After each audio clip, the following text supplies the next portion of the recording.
किसान भाइयों नमस्कार। कैसे हैं आप लोग? आशा है कि आप लोग बहुत अच्छे होंगे। आज हम एक ऐसे टॉपिक पे बात करेंगे जो हर किसान की अभी समस्या बनी हुई है। गेहूं की फसल की पहली सिंचाई हो गई होगी, हम लोग की हो गई है, आप लोगों ने कर लिया होगा। समस्या अब यहाँ ये आ रही है कि गेहूं की सिंचाई, पहली सिंचाई के बाद जब 1 महीने 35 दिन 40 दिन का पौधा हो गया, उसमें देखा गया है पुरानी पत्तियों में नीचे से पीलापन आ गया। उस पीलापन की क्या कमी है, क्या उसमें कमियां हैं, आज हम उस पर बात करेंगे। तो किसान भाई, आप अभी तो या कई कारण उसके हो सकते हैं पीलेपन के। उसमें बहुत सारी जैसे पोषक तत्वों की कमी हो सकती है, या जड़ों के कुछ रोग ऐसे होते हैं, वो उसकी वजह से भी पीलापन आ जाता है पौधे में। तो अब जैसे पोषक तत्वों की कमी में अगर हम देखें तो एनपीके की कमी की वजह से ये हो जाता है।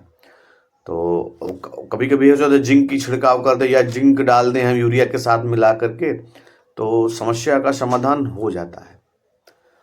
फिर कभी देखते हैं तब भी नहीं होता है, तो तब हम उसको किसी अच्छे वैज्ञानिक से संपर्क करके उसमें कौन सी दवा के छिड़काव हम करें। वैसे ज़्यादातर समस्याएं जो आती हैं जिंक की कमी से आता है।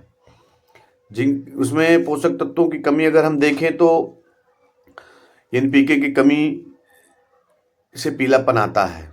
एनपीके की कमी से भी पीलापन आ जाता है, तो उसमें हम यूरिया का जिंक के साथ मिला के यूरिया का छिड़काव, अगर छिड़काव विधि से हम करते हैं तो ज़्यादा प्रभाव पड़ता है, स्प्रे जिसको कहते हैं।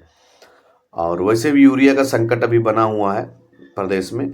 और जिंक जो नई पत्तियां हैं, जिंक की कमी से जो नई पत्तियां हो पीलापन पड़ जाता है जिंक में। तो इसमें सल्फर की भी कमी हो जाती है, इसकी वजह से भी हो जाता है। तो अभी जब हम दूसरी बार यूरिया जब डालें तो उसमें जिंक मिला के फिर हम डालेंगे, आपका पीलापन बहुत हद तक समस्या समाधान हो जाएगा।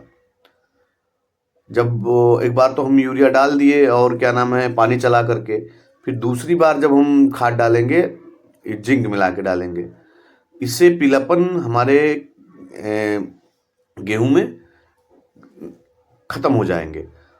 और आगे जब हम दूसरी पानी या तीसरे पानी देंगे तो उसमें भी